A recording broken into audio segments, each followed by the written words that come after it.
Good morning everyone. As we were doing the examples of exercise 5.1 that is vector integration, जिसमें हमने indefinite और definite integral किए थे, उसी से रिलेटेड हम कुछ एग्जांपल्स कर रहे थे। और हमारा जो नेक्स्ट एग्जांपल है that is example number 3, the acceleration of a particle at any time t is given as. हमें एक्सेलरेशन गिवन है। एक्सेलरेशन क्या होती है? Rate of change of velocity per unit time. तो यहाँ पे डी वी, अगर वी आपके पास वेलोसिटी वेक्टर है तो D V vector by D T क्या हो जाएगा? हमें एक्सेलरेशन दी हुई है E raise to power T I cap plus E raise to power 2t J cap plus K cap. हमें वी वेक्टर की वैल्यू फाइंड आउट करनी है गिवन दैट वी वेक्टर जो है I cap plus J cap के equal है जब t is equal to 0 है। सो अगर डेरिवेटिव दिया हुआ है और हमें v वेक्टर फाइंड आउट करना है तो क्या करेंगे? इंटीग्रेट करोगे विद रिस्पेक्ट टू t। तो हमारे पास left hand side v vector हो जाएगा और ये इंटीग्रल हो जाएगा E raise to power T I cap plus E raise to power 2t J cap plus K cap D T. और हमेशा इंटीग्रेशन के साथ क्या आता है? कांस्टेंट। तो कांस्टेंट यहाँ पे वेक्टर क्वांटिटी होगी या स्केलर क्वांटिटी होगी, मैंने आपको बताया था। अगर आपका इंटीग्रेंट वेक्टर क्वांटिटी है तो आपका कांस्टेंट भी वेक्टर होगा, अगर आपका इंटीग्रेंट स्केलर क्वांटिटी है तो आपका कांस्टेंट भी स्केलर होगा। यहाँ पे इंटीग्रेंट जो है वेक्टर क्वांटिटी है तो आपके पास कांस्टेंट भी क्या आएगा? कांस्टेंट वेक्टर आएगा। So where C is a constant vector. Now integrate करेंगे तो सेपरेट कर लेते हैं। Integral E raise to power T D T plus J cap integral E raise to power 2t D T plus K cap integral E 1 D T plus C vector. और यहाँ से आपके पास क्या आएगा? I cap E raise to power T की integration E raise to power T plus J cap E raise to power 2t की integration E raise to power 2t divided by 2 and plus 1 की integration क्या हो जाएगी? t हो जाएगी और plus C vector आएगा विच इज़ इक्वल्स टू आपके पास v वेक्टर की जो वैल्यू है E raise to power T I cap plus E raise to power 2t by 2 J cap plus T के कैप प्लस सी vector, जो आपकी velocity की value है। अब हमें साथ में एक कंडीशन दी है।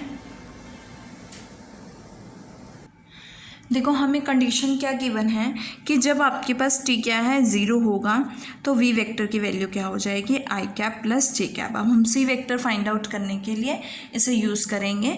सो t को 0 पुट करना है और v वेक्टर को I cap plus J cap. तो v वेक्टर क्या है?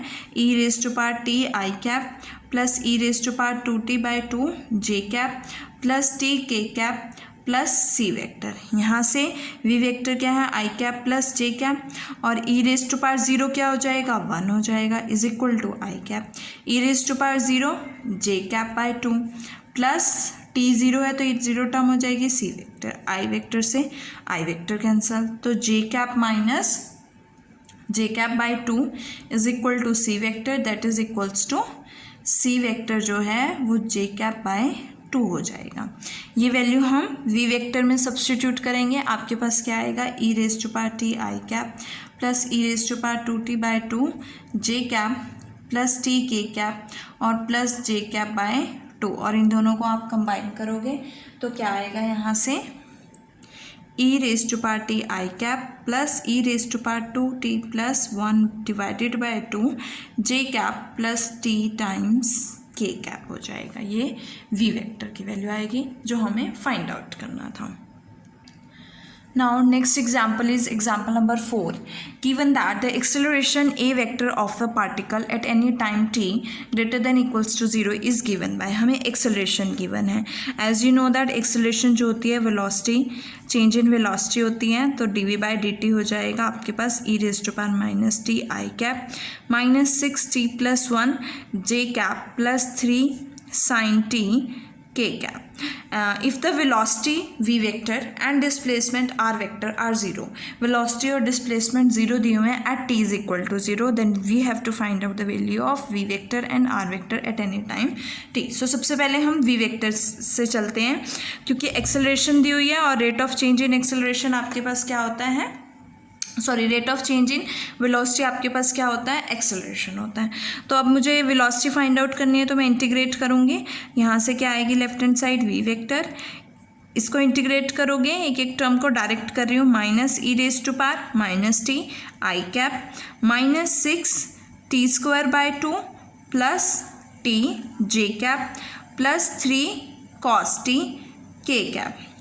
गिवन कंडीशन क्या है, v वेक्टर 0 होगा जब t क्या होगा, 0 होगा। तो सब्स्टिट्यूट कर दो, v वेक्टर 0, साथ में क्या आएगा, इंटीग्रेट करते हो तो कांस्टेंट। अब यहाँ पे इंटीग्रेंड जो है, जिसे आप इंटीग्रेट कर रहे हो, वो एक कांस्टेंट है, तो कांस्टेंट वेक्टर आएगा। सो v को 0 पुट करो, यहाँ से क्या बनेगा, e रेज टू पावर 0 1, तो ये -1 आई कैप माइनस 6, ये तो 0 ही हो जाएगा, और प्लस 3 cos 0 क्या होता है 1, तो 3k cap plus c vector.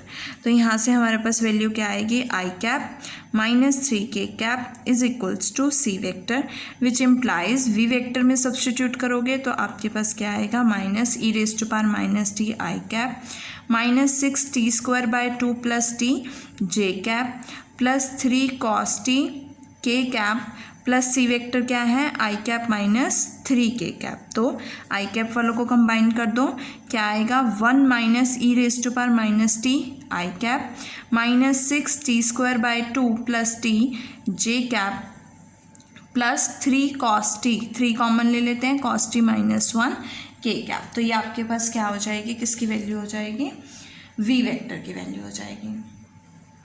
सो हमारे पास v वेक्टर की वैल्यू आ गई है।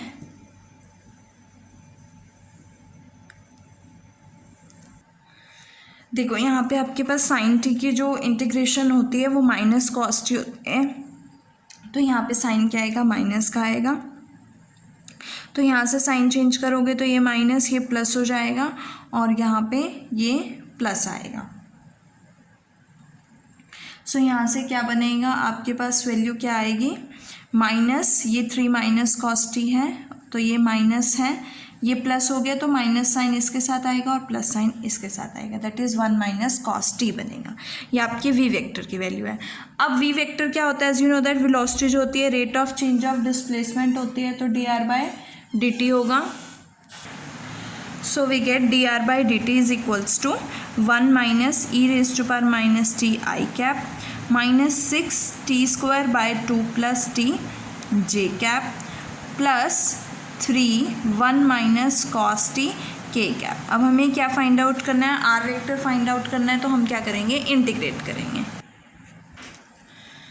सो यहाँ से आपके पास क्या आएगा, देखो इंटीग्रेट करोगे, r vector is equals to 1 की integration t e raise to power minus t की minus e raise to power minus t, so we get t plus E raise to power minus t I cap minus 6t³ by क्या हो जाएगा, 6 हो जाएगा, plus t² हो जाएगा j cap plus 3t minus cos t की क्या होती है इंटीग्रेशन साइन टी के कैप प्लस सी वेक्टर।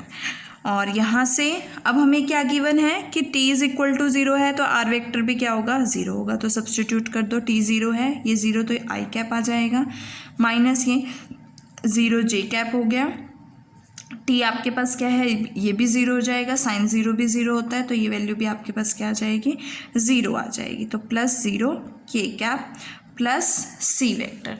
तो यहाँ से सी वेक्टर की आपके पास वैल्यू क्या आएगी, c vector is equals to, यहाँ पे c1 ले लेते हैं, c1 vector is equals to minus i cap हो जाएगा।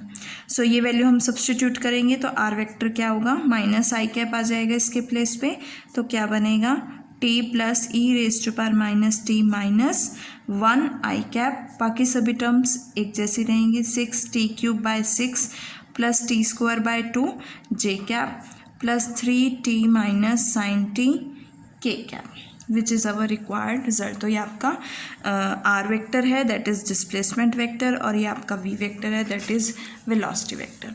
Now next is if r vector is equals to 5t² i cap plus t j cap minus t³ k cap, prove that this is equals to this. तो देखो एक हमारे पास result है, हम दो method से कर सकते हैं, या तो इसको आर वेक्टर को क्रॉस प्रोडक्ट करो d square r by d t square से और उसको इंटीग्रेट कर दो, या फिर हम यूज़ कर सकते हैं कि एज यू नो दैट कि अगर मैं डेरिवेटिव फाइंड आउट करती हूँ r vector cross d r by d t का, तो मेरे पास क्या आएगा, आर वेक्टर का r vector as it is cross d r by d t का derivative d square r by d t square plus r vector का derivative cross second vector as it is. Second vector में दोनों term same है तो cross product of same elements क्या हो जाता है, ज़ीरो, तो ये ज़ीरो हो जाएगी, तो ये वैल्यू क्या बनेगी, r cross d square r by d t square. So हमारे पास इसका डेरिवेटिव इसके इक्वल आ गया। अब मैं इसको इंटीग्रेट कर देती हूँ, तो ये डी बाई डी टी से कैंसिल हो जाएगा, मेरे पास क्या आएगा, r cross d r by d t is equals to integral r vector cross d square r by d t square into d t हो जाएगा। और हमारे पास लिमिट्स क्या है, 1 to 2, तो ये किसके इक्वल बनेगा, r cross d r by d t 1 to 2 के इक्वल बनेगा। अब हम पहले r cross d r by d t find out करेंगे। सो यहाँ पे आपके पास आर वेक्टर की वैल्यू क्या है, 5t square i cap plus t j cap minus t cube k cap. Derivative करो आर वेक्टर का टी के रिस्पेक्ट में, तो क्या आएगा, 10t i cap plus J cap minus 3t square k cap. Value substitute कर दो, cross product find out करना है, तो i cap j cap k cap, r vector के coefficients components 5t square t minus t cube, d r by d t के components 10t 1 minus 3t square. तो यहाँ से क्या आएगा आपके पास, i cap minus 3t cube plus t cube minus J cap 3 minus 15t की power 4 और प्लस 10t की पावर 4 प्लस के कैप, यहाँ से क्या आएगा, 5t square minus 10t square.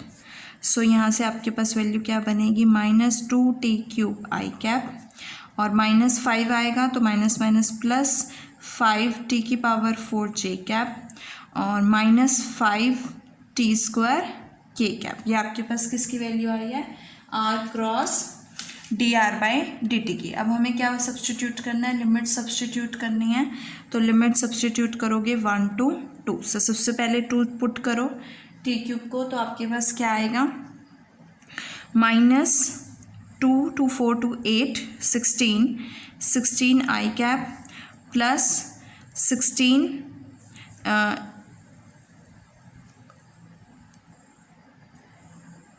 Plus 80 जे कैप माइनस 4 5 20 के कैप, माइनस 1 सब्सटीट्यूट करोगे तो माइनस माइनस प्लस 2 आई कैप माइनस 5 जे कैप प्लस 5 के कैप। माइनस कर दो, आपके पास क्या आएगा, तो माइनस 16 प्लस 2 क्या बनेगा, माइनस 14 आई कैप, 80 माइनस 5 प्लस 75 जे कैप और minus 20 plus 5 that is minus 15 के कैप, जो हमारा रिक्वायर्ड रिजल्ट है और यही आपको प्रूफ करना था। नाउ नेक्स्ट है example number 6, find the value of r vector satisfying the equation this. R vector की वैल्यू फाइंड आउट करनी है जो इस इक्वेशन को सेटिस्फाई कर रही है, और ए वेक्टर और बी वेक्टर क्या है, कांस्टेंट वेक्टर्स हैं। सो ऑब्वियस है कि डेरिवेटिव है तो डिफरेंशिएट करेंगे, इंटीग्रेट करेंगे टू सेकेंड ऑर्डर डेरिवेटिव है तो 2 बार इंटीग्रेट करेंगे। सबसे पहले इंटीग्रेट करते हैं विद रिस्पेक्ट टू टी, तो आपके पास क्या आएगा, d r by d t is equals to t square. इसका इंटीग्रल क्या बनेगा, integral t a vector plus b vector d T, और प्लस दोनों ही वेक्टर्स हैं, 2 वेक्टर्स का सम वेक्टर होता है तो इंटीग्रेंट वेक्टर हो गया, तो आपके पास कांस्टेंट भी आएगा, वेक्टर क्वांटिटी आएगी। तो यहाँ से क्या बनेगा, T square by 2 A vector plus constant का T B vector plus C vector. ये किसकी वैल्यू आई है आपके पास, dr/dt की। अब हमें किसकी वैल्यू फाइंड आउट करनी है, r की वैल्यू, तो अगेन इंटीग्रेट करेंगे। So again integrating with respect to t we get r vector is equals to integration t²/2 a vector plus t b vector plus c vector dt, और ये भी तीनों vectors के सम जो है वेक्टर क्वांटिटी आएगी, तो कांस्टेंट भी क्या बनेगा, वेक्टर बनेगा, जो मैंने c1 वेक्टर ले लिया। इंटीग्रेट करो क्या आएगा, t³/6 a vector plus t²/2 b vector plus tc vector plus c1 vector. ये आपके पास रिक्वायर्ड r वेक्टर की वैल्यू है। और इसके साथ आपके जो एग्जाम्पल्स हैं इस एक्सरसाइज के ख़त्म हो जाते हैं, और नेक्स्ट वीडियो में हम नेक्स्ट एक्सरसाइज स्टार्ट करेंगे, दैट इज़ लाइन इंटीग्रल।